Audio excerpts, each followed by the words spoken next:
Okie We are live. Well, good morning. Well, I guess it's afternoon. Good afternoon, people. I will just be working on this storyboard today. So if you find storyboarding interesting, then you might enjoy this.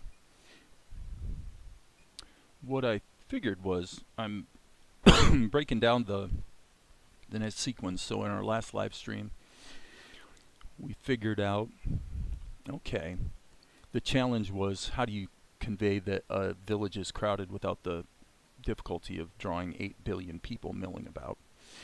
And what we came up with was, you got the sign you see when you enter Gripson, pan out, and we're going to insert the cameo of the Last Airbender cabbage guy. His reaction says something's going on. And then from the camera view from the wide angle, we see the soldiers coming into the town, and then we go right to close-ups where we've got some dialogue going on. So, anyway, that went pretty well. Now, before I was live streaming, basically I did all the breakdowns on this sequence. It cuts back to the kids who are kind of contemplating how they're going to get into the town. And that's all done, and then I started knocking out this shot with Vespar and Tobias. So, kind of fun. I think that I like the idea. I may actually go ahead and storyboard out the whole rest of the episode. Partly because it's fun to do so, but also, like in this sequence, you can really see where I'm going to get some leverage. For example, this shot of Tobias becomes this shot of Tobias. That shot of Vespar, with minor tweaks, becomes all these other shots. Close-up, that shot of Tobias again becomes a nice tight close-up. And then for editing purposes, like from a storytelling standpoint, you want to obviously change points of view here and there. So at the end of the day, I can look at this entire sequence and have a pretty good sense that I'm going to have to draw. Well, this is easy because this is all silhouette, actually. I don't even have to draw the characters' faces. So basically, you've got really two angles. They're really, you know, this probably will go pretty quick. If I draw, I mean, it's really just changes in the expression and getting through the dialogue and stuff. So, anyway, that's where I'm at. Now things get a little more fun or exciting, I guess you might say, as Melchizidek is now making his way into Gripson, because in the scene that you guys didn't get to see me storyboarding, it's pretty well established that it's really going to be up to Mel to go try to scrounge up some food and supplies for them. So, actually, I think I'm going to take this. Oh, by the way, I should mention one thing I didn't realize is that when you're in edit mode, normally when I'm doing sculpting,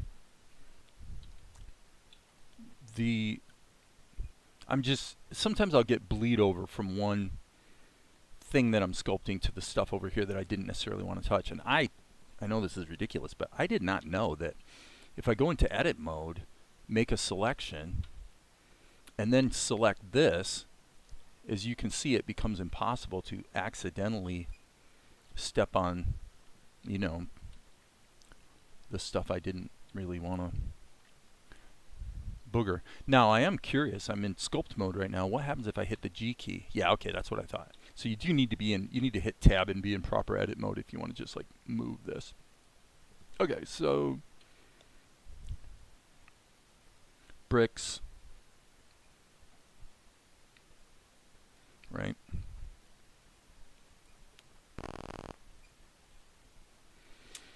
Okay. And then we could just have a, I don't know, some indication maybe of a one of these awnings, you know, that are over some of the shops. Maybe a little bit of a distant mountain in the background. Okay. And then probably we want to go wide. So this background's going to be, I'll have to figure that out. Like, it seems like a tight perspective is probably what's required here. So this could be, it doesn't have to be silhouette, but it might as well be. Okay, because if he's peeking around the corner, then the very next thing that'll happen is, so he would come out, and then we would cut to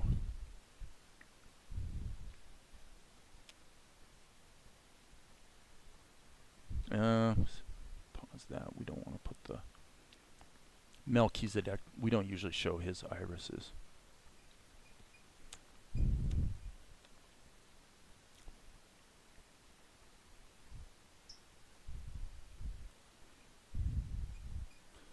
Okay, so we're just cutting from the wide shot to the close-up.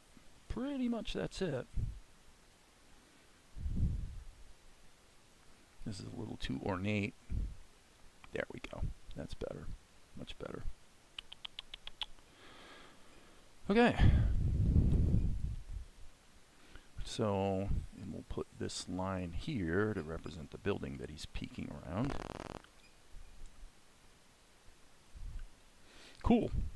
All right. Let's see, anything going on? Oh, hey. Ross is here. Good morning. Max power. I am using light theme, yep, that's right. Not sure. I just changed it the other day just because I don't know. It's just like one of those things where I'm like, it just feels like it's stupid, but an interface that's light feels less constrained to me. I know that's insane, but that is true. Okay, what are we doing in the script? Script says, okay, yes. So honestly, what should probably happen here,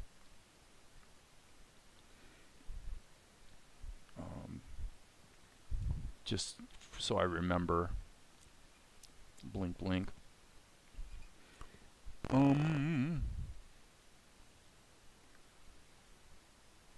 Okay. So now we probably have some latitude to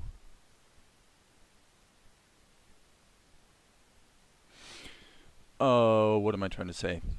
He is looking down the, well, I know. Okay. That's what I was saying the other day about you start trying to solve problems and all of a sudden creative ideas pop up. Okay.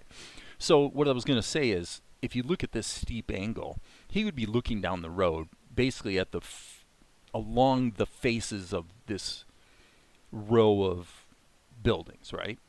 Okay. So then the problem is, it would be hard for him to see the tavern. So that's easy. What we'll do is we'll just go, we'll go like this. To make it clearer, probably more for you guys than for me, I'll put in a blink there.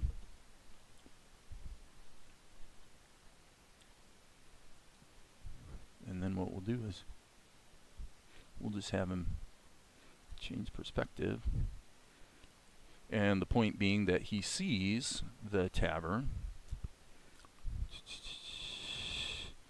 on the opposite side of the street.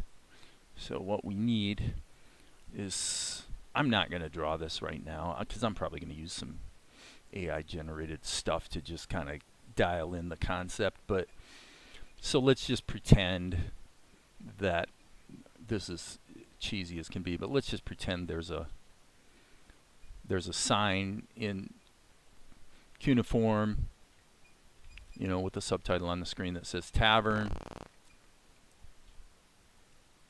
And probably the thing to do would be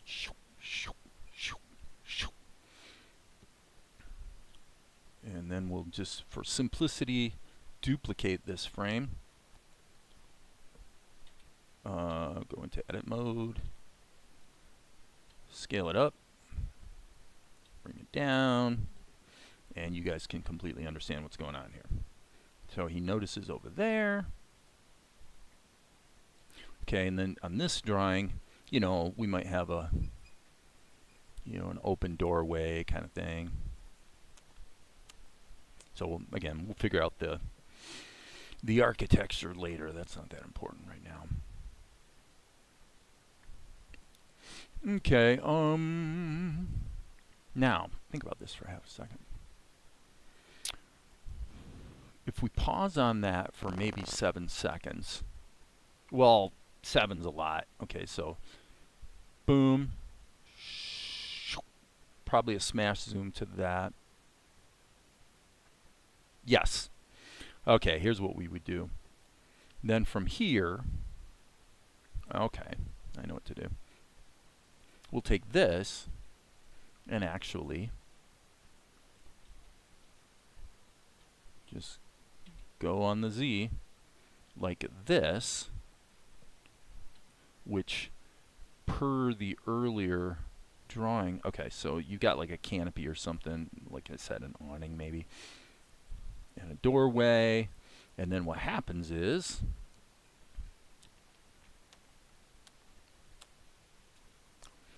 Melchizedek appears at the doorway. Got it?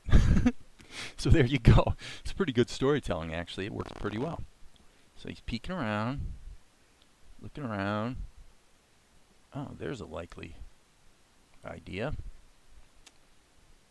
And then it'll pan up. So it's going to be a smash zoom in and then a slower pan up to reveal Melchizedek coming into camera view in silhouette. So all we have to do is we could have him totally in silhouette at this point.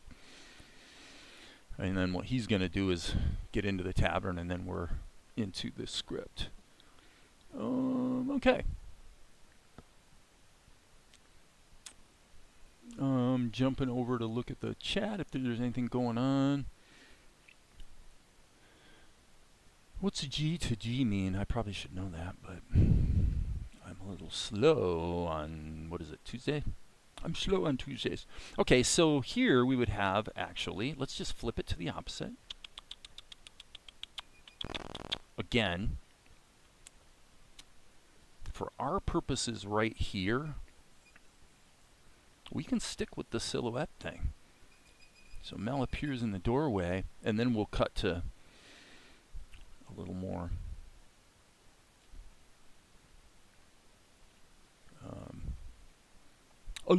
better storytelling, I suppose.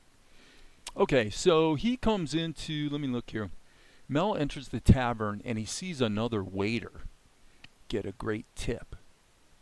And the food, it smells so good.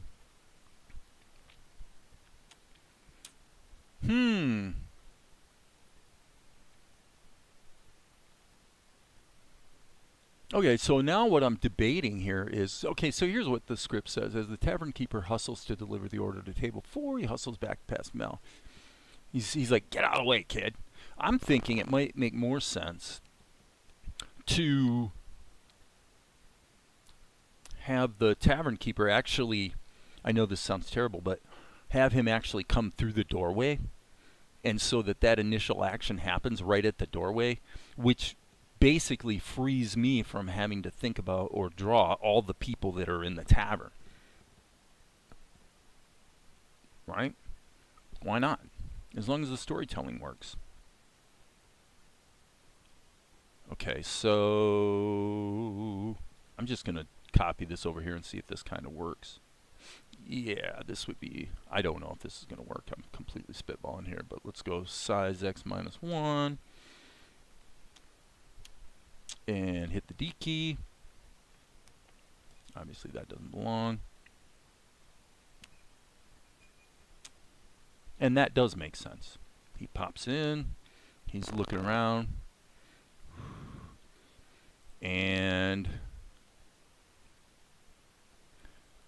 thinking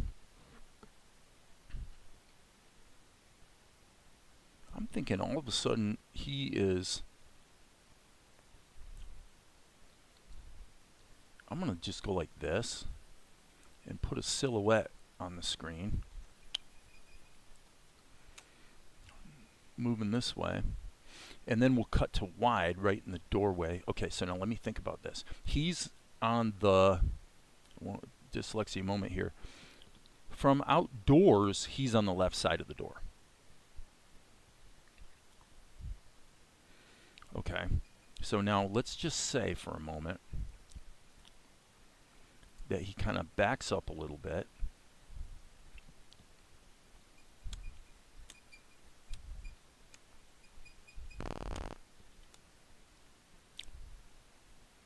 And we did have, let me just note back here. Yep. Let's just cheat. Let's cheat. Control C. Whoops. I wonder if I lose my my clipboard when I get out of edit mode. Let's find out. Nope.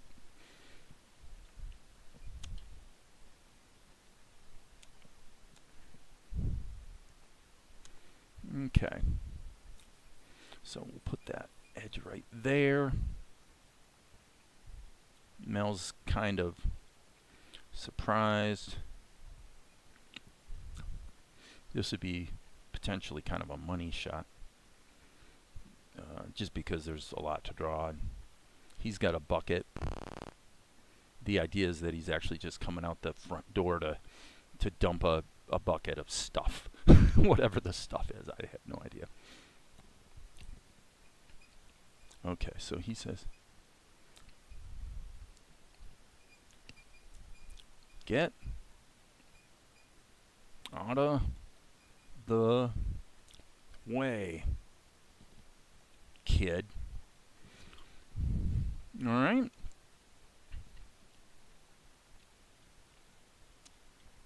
Just review.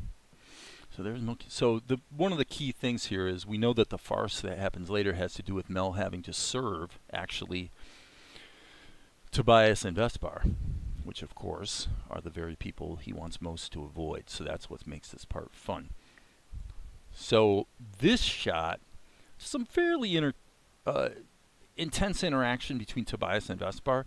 We don't know through this shot. There's no establishing. There's no establishing shot.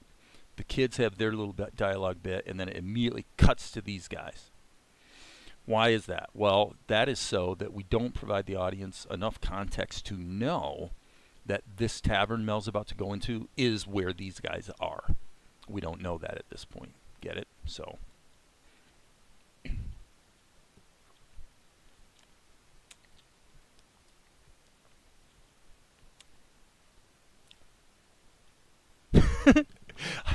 It feels pretty good.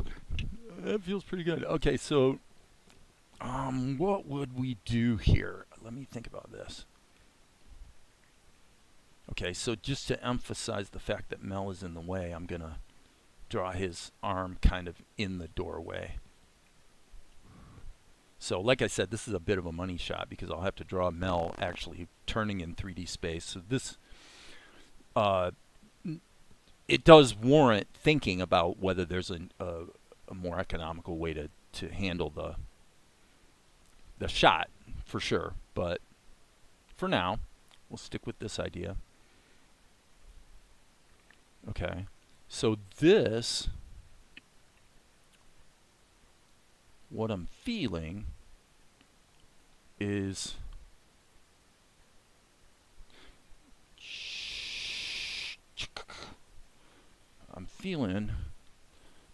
behind Mel, and then this guy, trying to, let's see.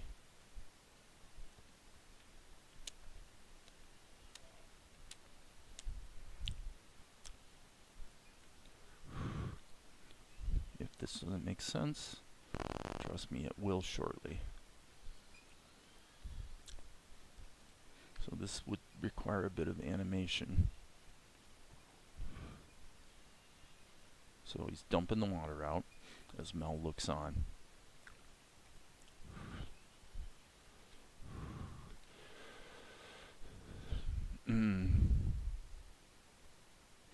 Okay.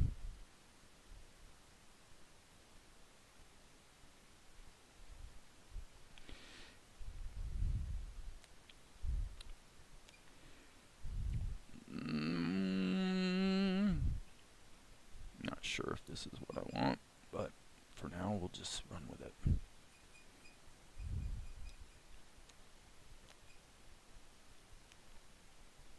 Yes, this will work. Okay, so we got this.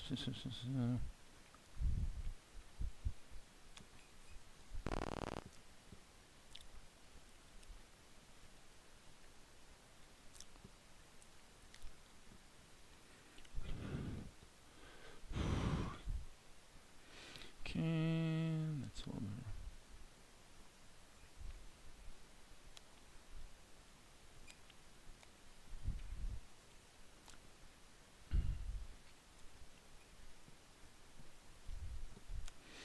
Okay, so as Mel is commenting,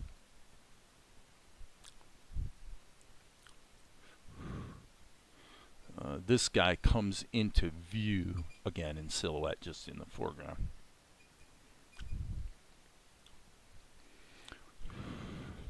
Okay, now this looks like Joseph Lai anime hell because the eyes aren't actually looking in the same direction. You guys, you can look on YouTube. There is a public there's a public playlist called Joseph Lai Anime Hell, and it's some of the worst anime production ever. And it's kind of funny because when my son was, I don't know, like 10 years old or something, for a Christmas present I actually got him a DVD. Back then DVDs were a thing, from the dollar store. It was like this anime collection. It was a movie, I guess, called Masters of Universe, and Masters of Universe is in that playlist, and it's so bad. But the thing about it is, if you really look at it and you compare it to some of the old school anime I like, it's not that bad. I mean, it's kind of bad, but it's not that bad. What makes it bad is, I think what happened was these animes were created in Korea, and somehow the library got licensed to somebody stateside, and also that guy that created this stuff, Joseph Lai, eventually went on to do live action film, and I think he kind of got out of the anime business. I don't know that for sure, but that's kind of how I pieced it together from what I observed. And so, anyway, what made it so bad is that basically one guy did all the voices, which I shouldn't laugh because I do almost all the voices in this show, but he's so bad, and it's like everybody has the same voice, and the dialogue is terrible, like the stupidest dialogue you've ever heard kind of thing. And anyway, if you want to get a good laugh, you might want to take a look at that playlist. Joseph Lai Anime Hell. And the titles are so dumb too, like Masters of Universe. It's not Masters of the Universe, right? It's just Masters of Universe. Okay, that's what I was talking about. This is quite useful. Being able to limit sculpting to the edit mode selection is super, super useful. Okay, so he dumps the water, and Melchizedek. Wow. Crazy day today, huh?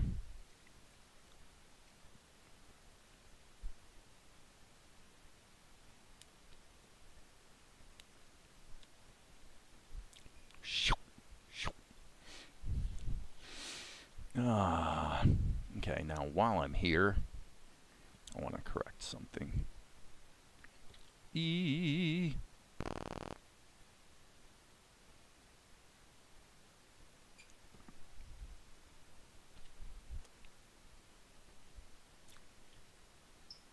Mm-hmm. Boy, what a reminder that it's always good policy to flip your drawings. Wow, this is surprisingly bad once I flipped it. It's still not like perfectly perfect, but it is definitely better. Yeah, definitely better. I mean, come on. At ink and paint time, I do know that I'm supposed to draw Melchizedek, right? Plus, I probably have plenty of material I can draw from to maybe pull ahead from some other scene, right? So, okay. Pretty good storytelling, I think. Alright, what's going on in the chat? Nothing. Everybody's left. Oh, you have a question? Wait. Okay, so now we have no concurrent viewers. Morning, hello now. Oh, you're using light theme. I haven't seen you in some time. Got to go. Oh, right on, Max. Dave, I have a question above. Where's the question? I'm sorry, Ross. I don't see a question. And now you seem to be gone. Yeah,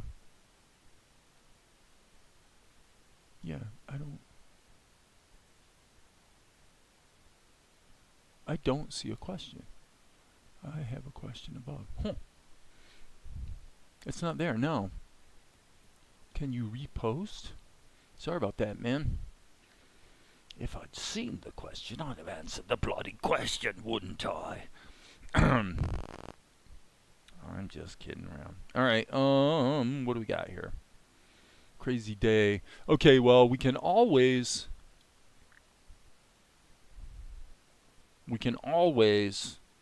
cut to a close-up of this guy, and that basically makes everything stupidly easy. However, it is kind of important that we remember what he looked like. Just for the practice, I'm going to redraw. There he is. There he is. He is one scrunky looking dude. But let me just make a mental note of his characteristics. And man,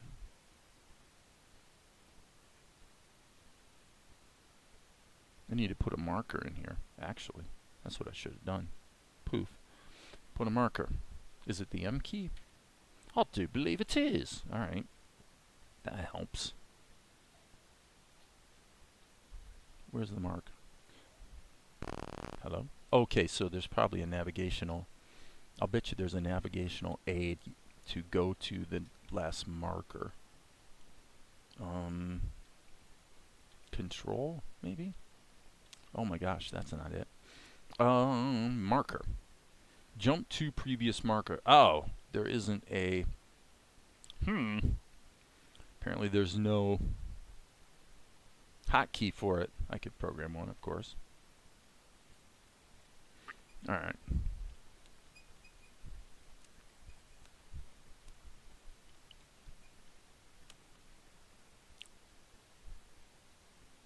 It's got kind of a ornery Charles Bronson kind of look going on.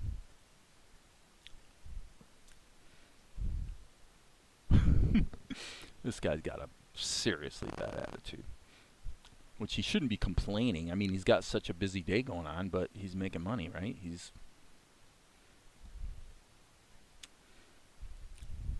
I guess he's used to a little slower pace.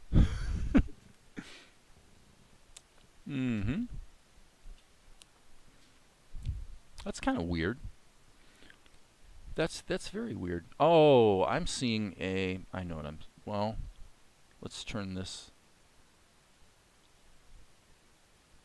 Yeah, why? Oh, I accidentally put those... How did I manage that? I accidentally switched to the other layer. So, that's alright. We'll just go like this and move these strokes back into the sketch layer. Somewhere along the lines I accidentally switched layers. So now, let's go here.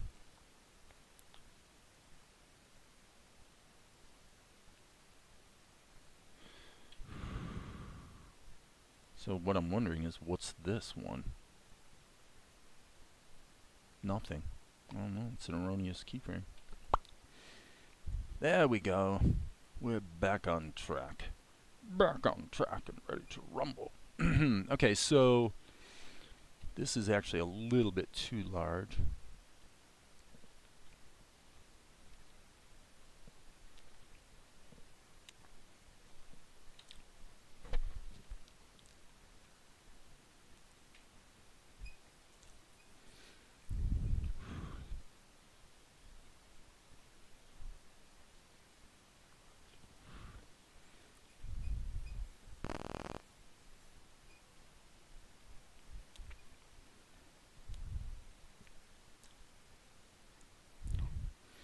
Alright.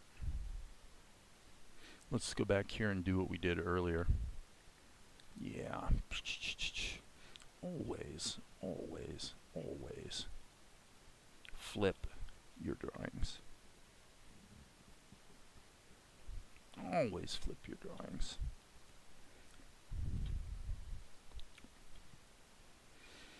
Otherwise you'll be sorry, he says in the voice of Tobias.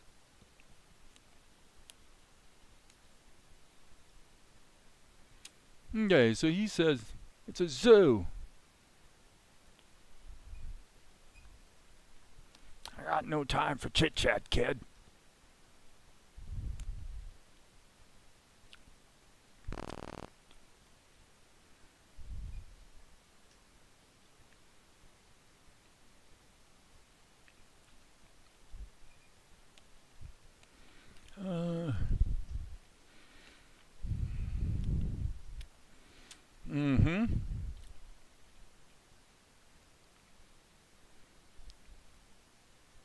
Okay, tab all.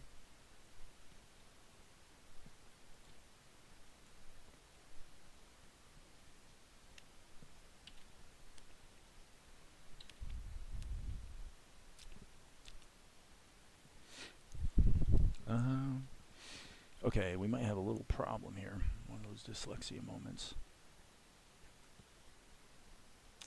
That'll work. Nope, shoot, wrong frame. Darn it.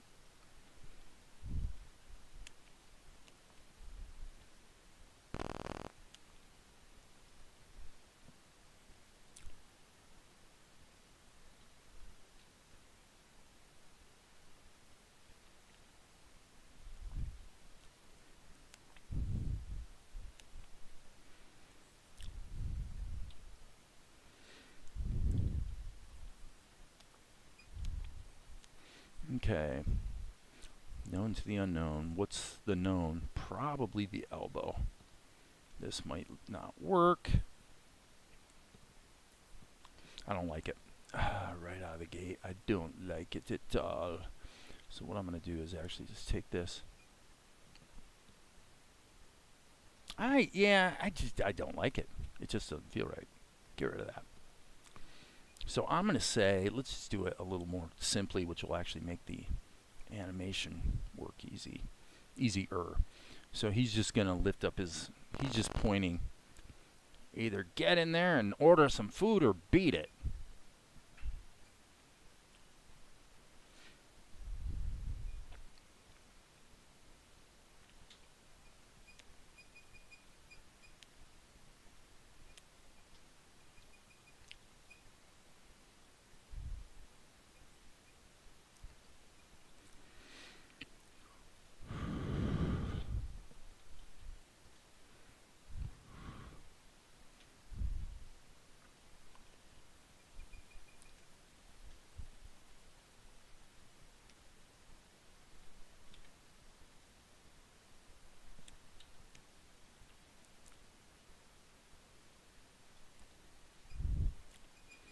Looks like you could use some help.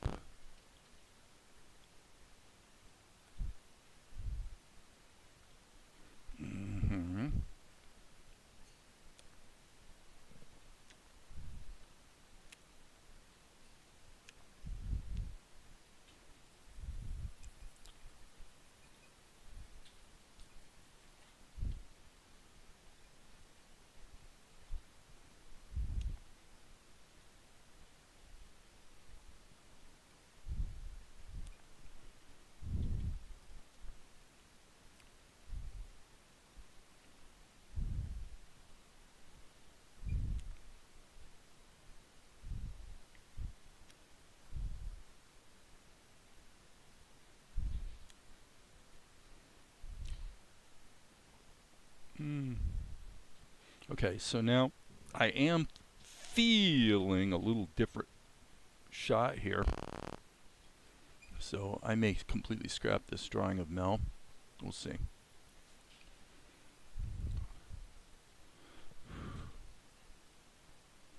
this point,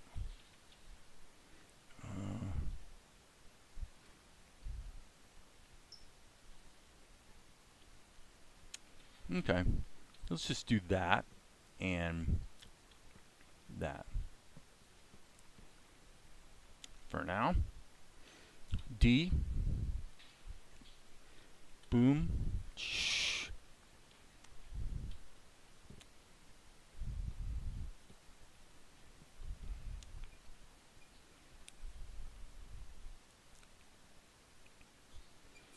All right, and I could sorta use a job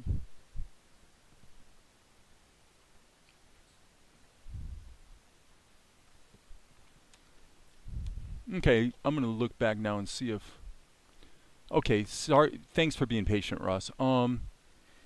That's weird. Here it is again. Is TNR going to buy a burqa from a blind lady to get a disguise and to avoid being identified by the seller? Burqa meaning same as hijab or whatever. No, that is not what's going on. Okay, so that's a surprisingly detailed question. Am I forgetting something here that I should be remembering? What's the bit about the blind lady? I see what you're saying. This is a creative idea you have, is she could get the hijab or the burqa or whatever.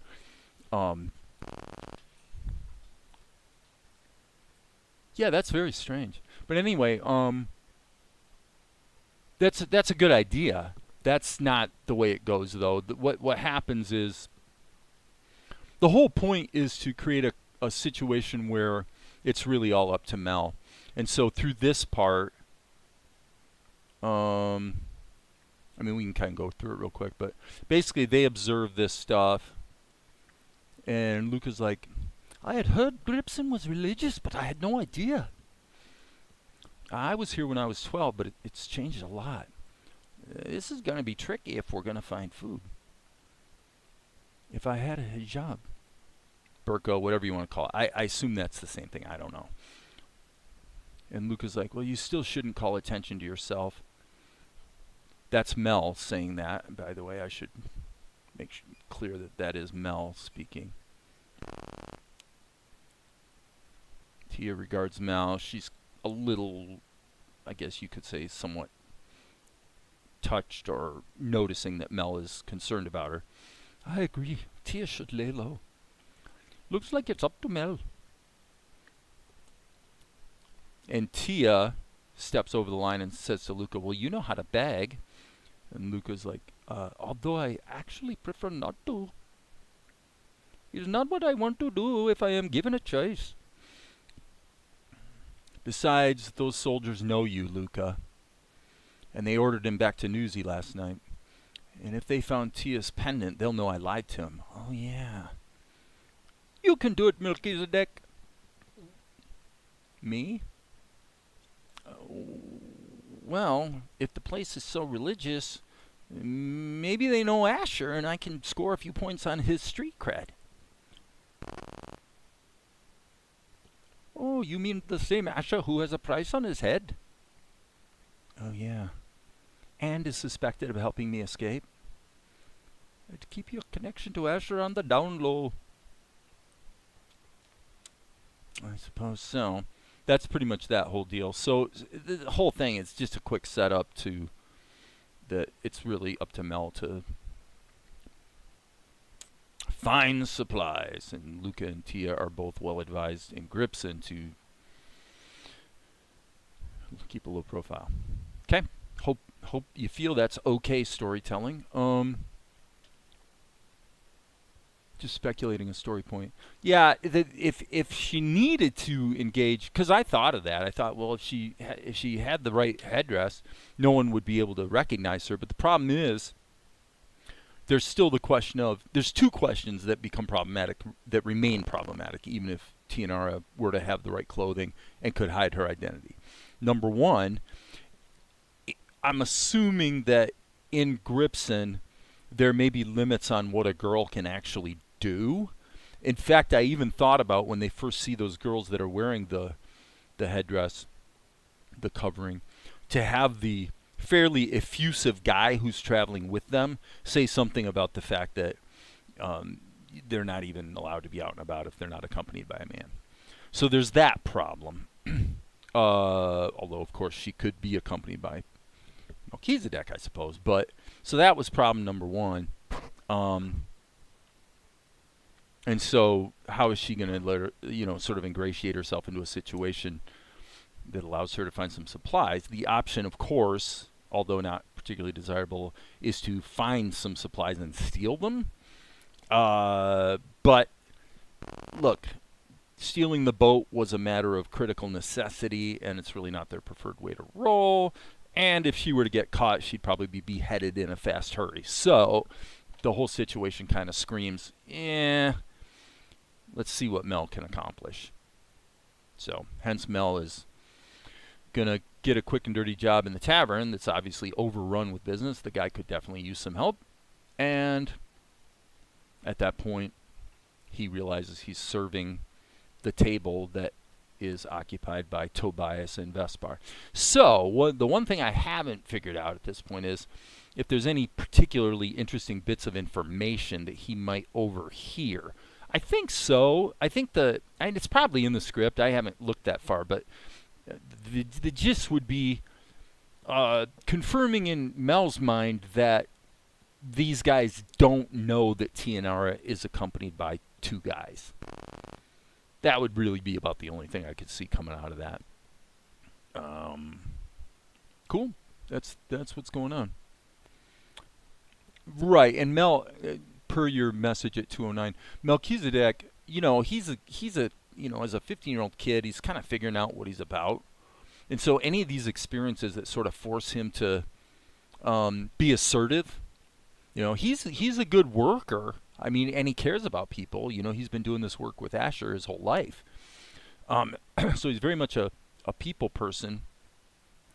But, at that age, you lack confidence. You don't know what you're about. You don't necessarily feel confident to assert yourself. Now, it is interesting, by the way, just by pure stupid coincidence, that yesterday I was basically chilling out after a pretty good work day, and I started reading.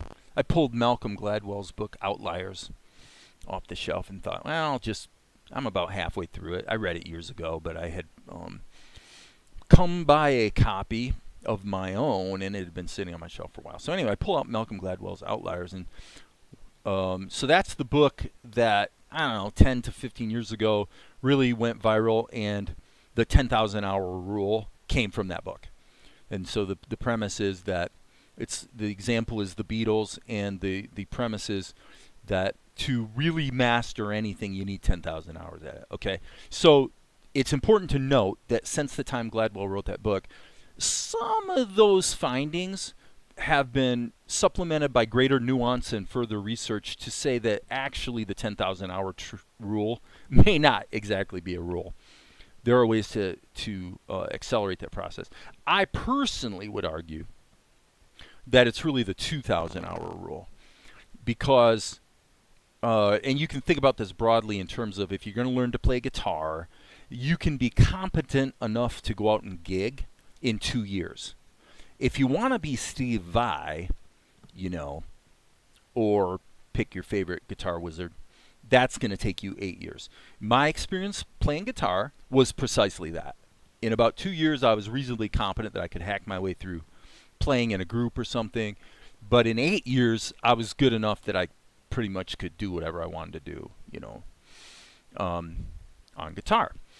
So And I also argue from the pragmatic standpoint of an entrepreneur that says, look, in the real world, mastery is greatly overrated, horrifically overrated.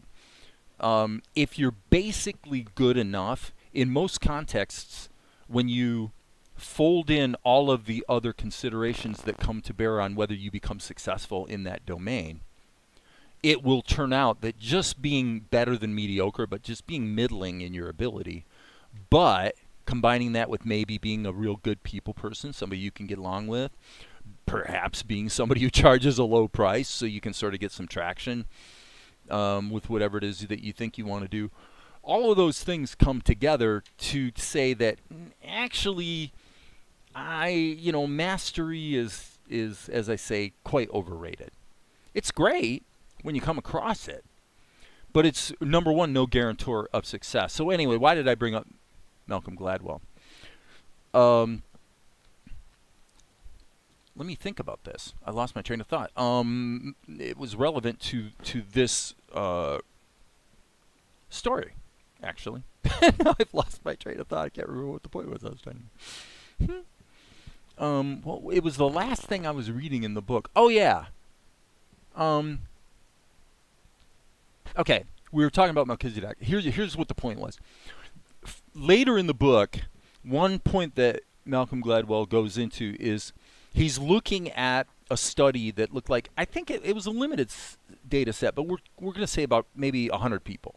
Okay, and they did a pretty meticulous job of choosing children in this study that were pulled from a wide variety of socioeconomic circumstances, all different races and colors and religions, and they tried to get a real broad-based sample. And what they found was that while there was a great correlation between poverty and success, that wasn't the causative agent. The causative agent, according to this particular study and their conclusion, in other words, the only thing that appeared to have differentiated between kids who were more successful or not was basically how their parents treated them.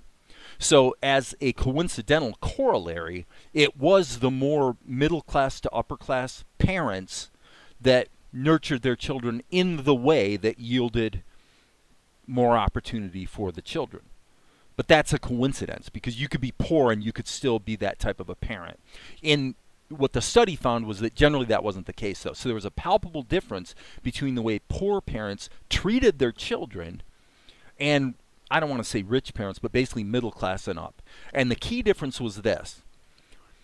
The more successful parents, if we want to put it that way, what they did, the example he gave was a parent was driving the child to a doctor's appointment.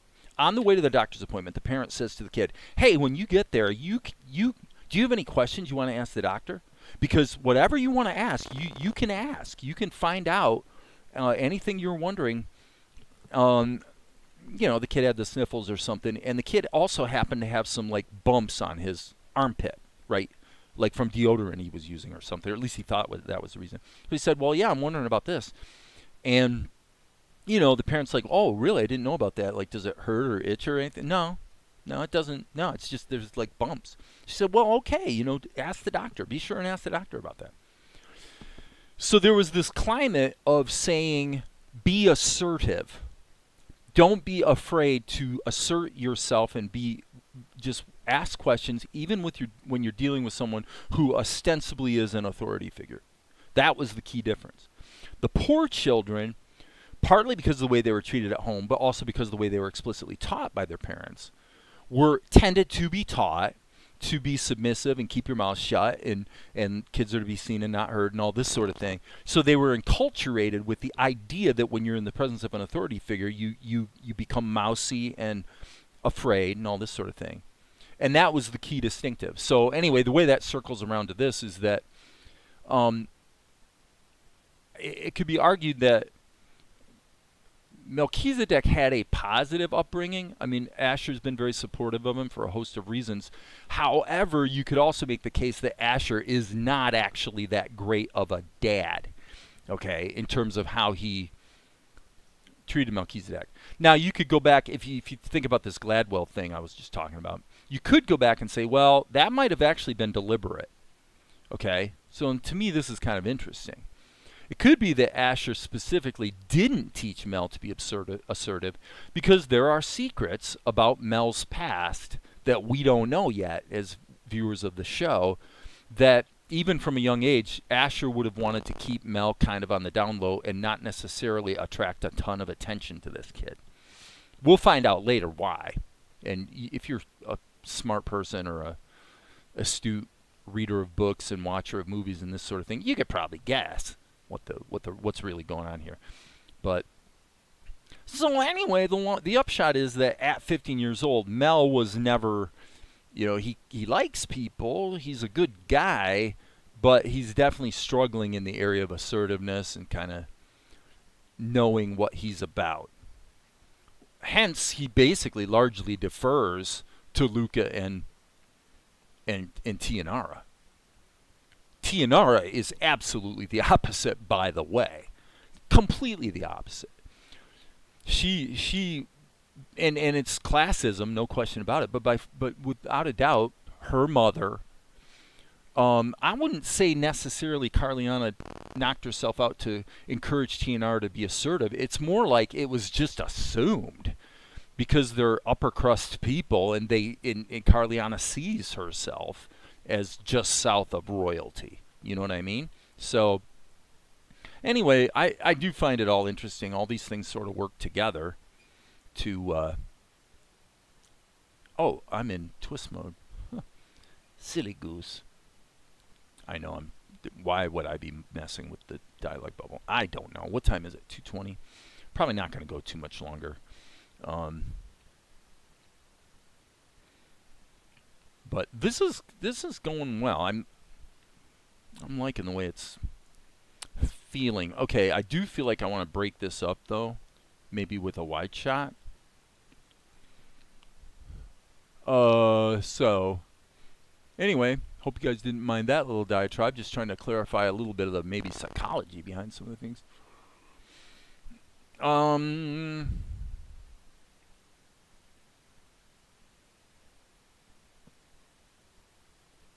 Okay, let's just reuse this.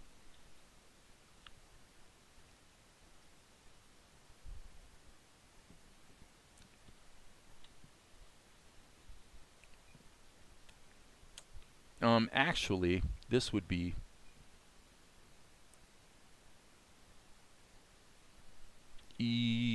boom.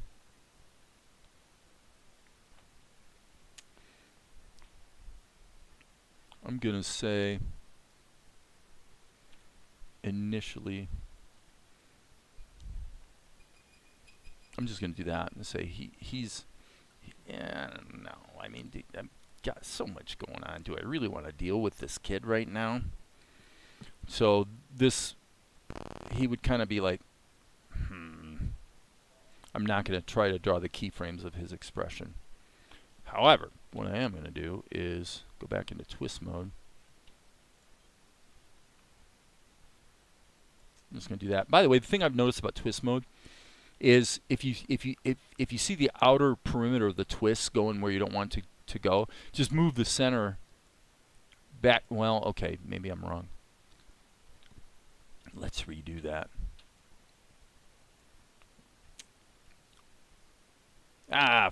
Forget it. Don't take my advice, people. Play with it yourself, though. It's definitely a useful tool. Okay, so I'm going to have him raise this eyebrow.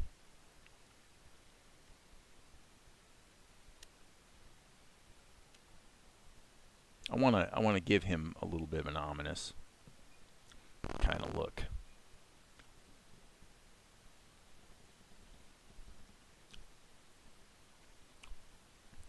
Did I put that on the right key?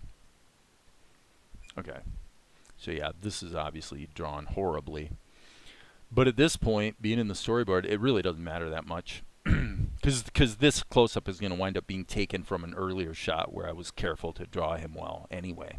So, for now, let's just say, you got any experience, kid?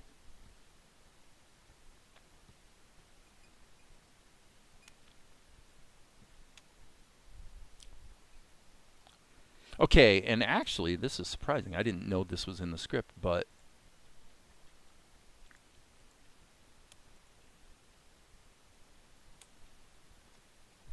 there actually is a flashback to episode 1 where Melchizedek and Asher are serving food to the locals.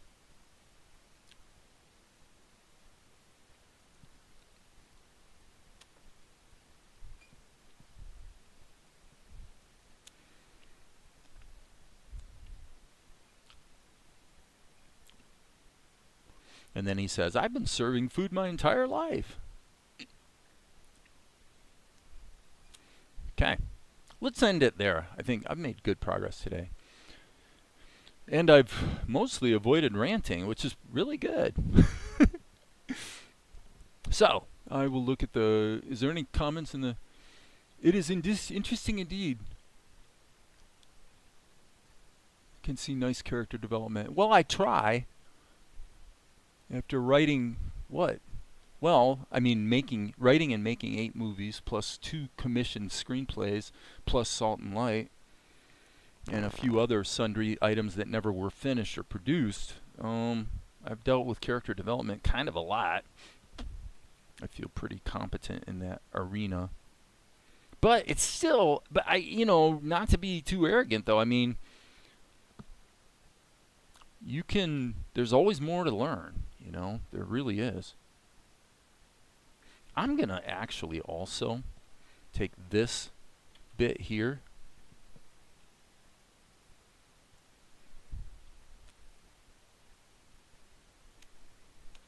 and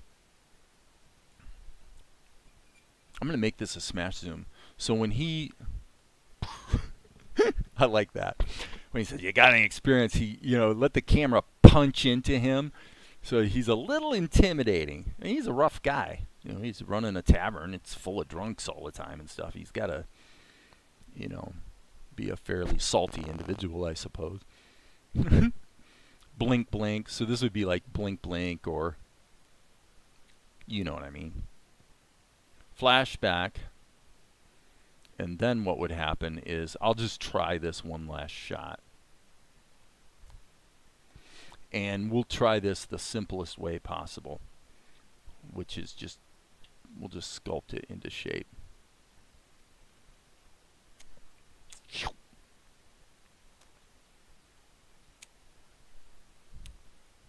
Okay, now let's go to twist mode, as big as possible. And I actually wanted to go in the other direction. Boop. Yeah, see that? It's really weird. If you have to play around with it.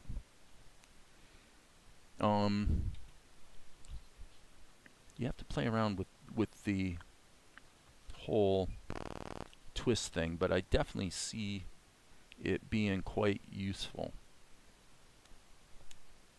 Okay, so now what we can do, let's just check our drawing first of all, because anytime I use twist, it does have a tendency to distort things in a way that's easy to not notice without flipping the canvas.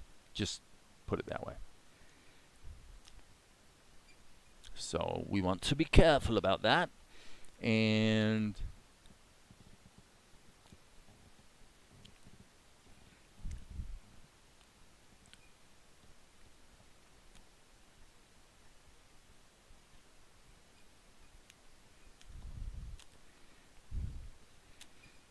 I've been, and he says, what does he say? I've been serving food my entire life.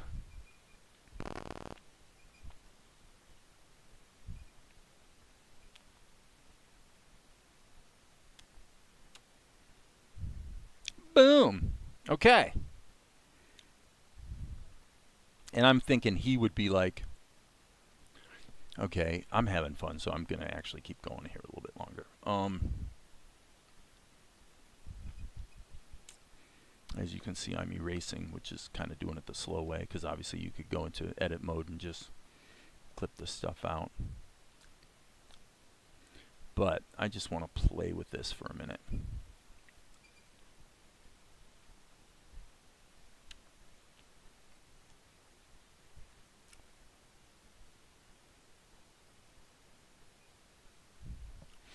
The idea being,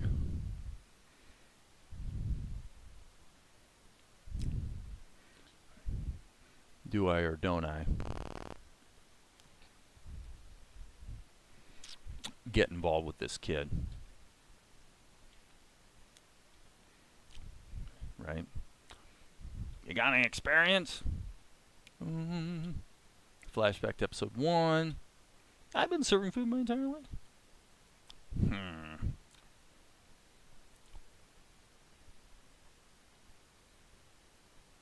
Alright, so now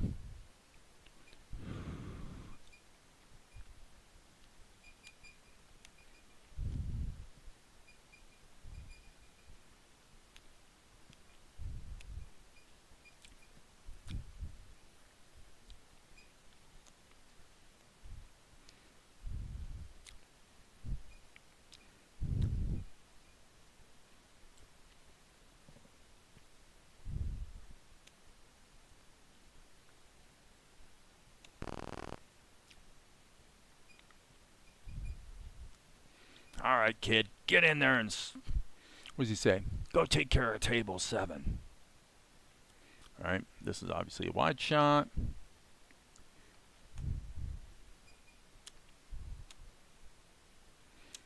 He, of course, still has his bucket, his empty bucket. Don't want to forget that.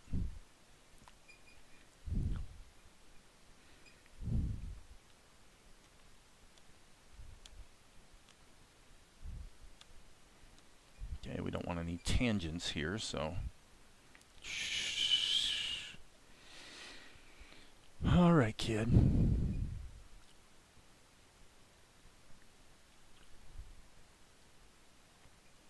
Go take care of table 7. So hopefully this will not backfire, but I'm tentatively enthused about the idea of storyboarding all this long sequence, because it just gives me the ability to pull out and know, like, really, like, what backgrounds am I going to have to create, right? Versus being able to repurpose them in different ways. Like here, the background doesn't matter, right? It's all just like foliage or whatever behind them. This type of thing. So it's really nice to be able to pull out and just have a sense of things. If this had a frame rate of 1 frame per second, let's see how that would feel.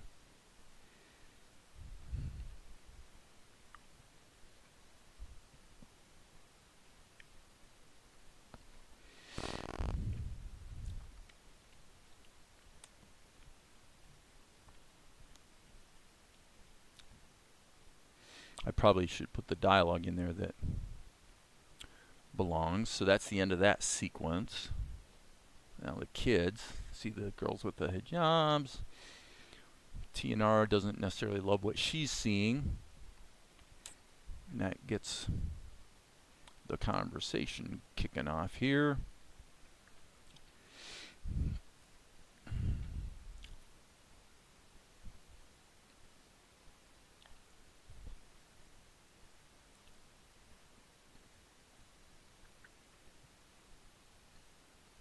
And that's the end of that sequence.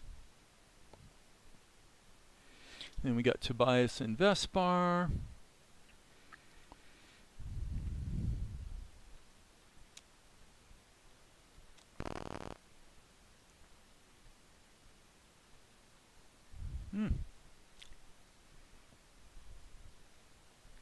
How can you keep track?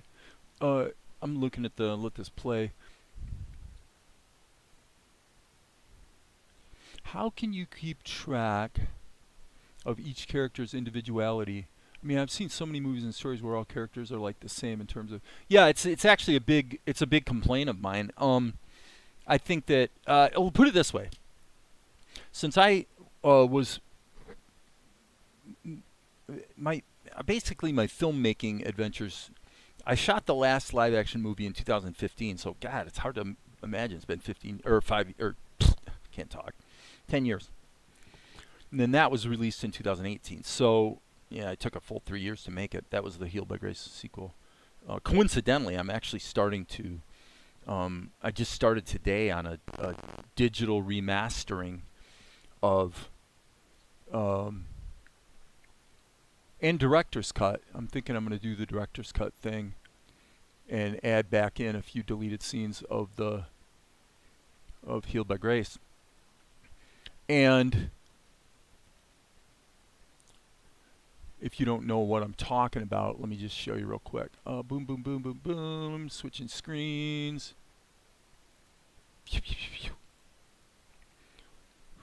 So this movie, like a good example would be this scene right here.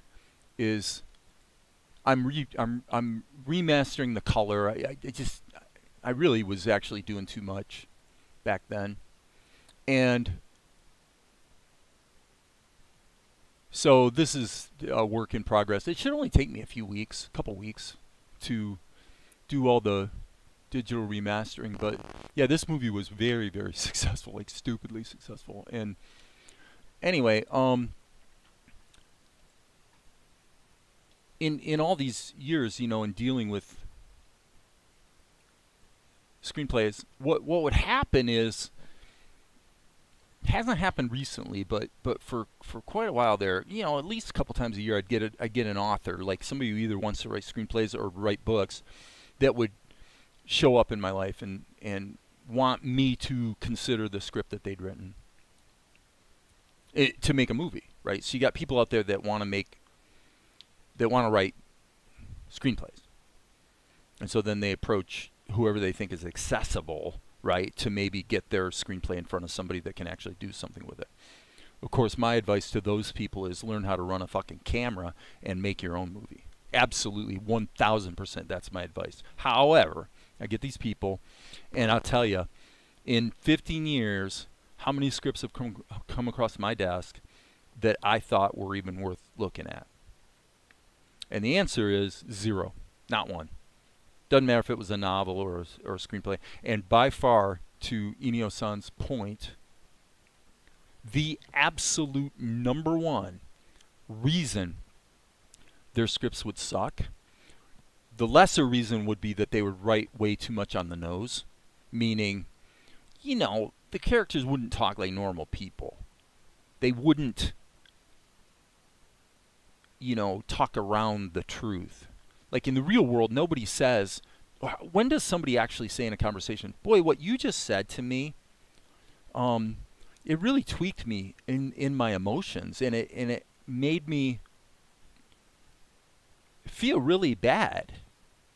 And right now I'm feeling kind of dark inside and maybe even a little intimidated, and I don't think that was very fair, because there's a lot of reasons why I'm doing what I said I want to do that you just excoriated me for.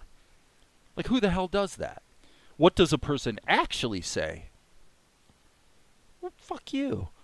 That's what a real person says. F off, buddy. That's what real people do. And so then the fun of writing is that the author or the screenwriter has the fun of using the storytelling to reveal what the character really meant. So there's always this gulf between what people actually say and what they actually mean. And bad writers suck at that. It's the number one thing they suck at the most is they're too far on the nose, and then what they don't do, and it's the most important thing, is they don't give each character an individual voice. And what it baffles me, and I'd have to say that maybe it's an instinct I have, right? In other words, that maybe it's something I just happen to be good at. Maybe it's like a gift or a talent as opposed to a learnable skill. I don't actually believe that, but I would concede it's possible. Only because I've seen so many ambitious writers who just couldn't get this right. And I always found it rather strange.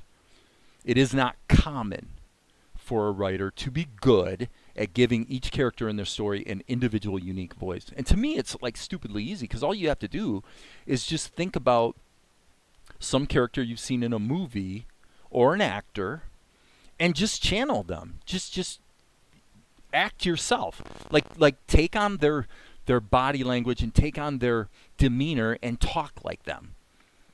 I think there was a live stream I did a couple of years ago where I gave the example of Heath Ledger's Joker. And if you put yourself in, if you put yourself in his sort of body language, and and I kind of acted it out. Like, it's not that hard to sort of find that character, and then that's what you put on the page. That's what you write. Is you write the character. So it would seem to me, therefore, that poor writers, to really answer Nia-san's question, is poor writers don't take that one extra step. They write what they mean to say as an author. And I'll tell you, I had a good friend who wrote a novel that she was getting ready to publish, and before she was getting ready to publish it, she wanted me to look at it and review it. And I did. Read through the whole thing, and I told her, I said, girl, you cannot publish this yet. It isn't ready. It's not even close to ready. You've got a great story, but you haven't encoded that story in the writing at a high level yet. You've encoded your story in a way that essentially gives every character has the same voice. And it's boring. It's on the nose. It's not fun. You never get on board with any of the characters in this book because you haven't gone to that extra step of figuring out who they are personality-wise and injecting that into the character. She really thought, and it was like a fantasy sci-fi type, not sci-fi, it was more fantasy, but she made the classic mistake that authors in the science fiction and fantasy domain often make. It's why nobody's made this might not be true today, but in the past, nobody ever made a good version of, say, Dune. And the reason is the same mistake my friend made, which is she assumed that, and it's why I hate the Wheel of Time series. Like, some people love it, right? Okay, that's fine. I don't. And the reason is because I read 10 pages and I'm just bored to tears, because the author thinks that all the shit about the environment, in the days of Skoogliwa, when the land of Fluby was being consumed by the Gurkniks and the Great War and all this shit, like, you don't care. You don't freaking care about the world that this takes place in. You don't. It's interesting, and if it's concise, hell, at the beginning of Salt and Light, I did a flashback that recapped the backstory. I was really careful to make sure that backstory only took about 1 minute and a half. Because I'm like, I am going to lose my audience so quickly if I think that this backstory is going to somehow carry the day. No. You give the backstory, and then you, as fast as possible, cut to an individual character, a flawed character like Mel, and show him flubbing up, and show him stumbling and tripping and being awkward. It's the characters people get on board with. And the best way to create a unique or fun character is to not try to create a unique character. Create a character that's simply based on a character you pull out of something you've read or seen in the past. It doesn't matter. You change their name, you change their gender, that's fine, but you're trying to channel the attitude and insecurities and fears of that person. If you can do that and you can successfully encode it in the dialogue by the way they talk, then you will probably write a good story. And it's why I've said that my partner Valerie, I love her writing, because she is so visceral and natural about it. She literally, and she's the only author I've ever encountered who does this. Maybe others do, I don't know. The ones I've, that, as I say, have sent me screenplays or whatever, they don't seem to. But what she does is she will enter a story and literally have no idea what's going to happen. Okay, and authors have different opinions about this. You know, some people think that's absolute folly. And that's a fair perspective because it's not often carried out well. In her case, it is. She seems to be able to get into the head and the attitude of the different characters, and then what she does is she literally, as the author, falls into the scene. I want to say something now about my friend who wrote a book. What happens when you do what my friend did, where everybody has the same voice, because she thinks that the environment and the surrounding backstory, you know, the big scale pressures of the situation, she thinks they're going to carry the day, and because of that, she doesn't encode the voices of the characters well. They all sound like the same person. What happens then is this. I'm reading her book, and what I'm seeing and feeling through the whole book is her. And I told her that. I said, what's coming out in every character is you. They all sound like you. This is not good. You've got to change this. You've got to rewrite this thing. It's not going to take you that long. You could do it in a month. You need to rewrite the whole book and give every character a unique and different voice.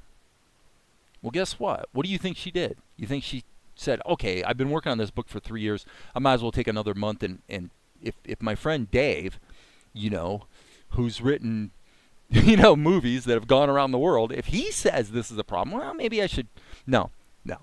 Now, what did she do? She said, well, you know, we're so close to publishing, and I sort of got the whole publishing thing worked out, what I'm going to do, and I'm so excited about finally releasing the book. And so what I'm going to do is I'm going to skip over the single most freaking important step because I'm in a hurry to puke this thing out. And she did. And she released the book, and the book is mediocre. And does it surprise anyone here to know that the book hasn't sold worth a hill of beans?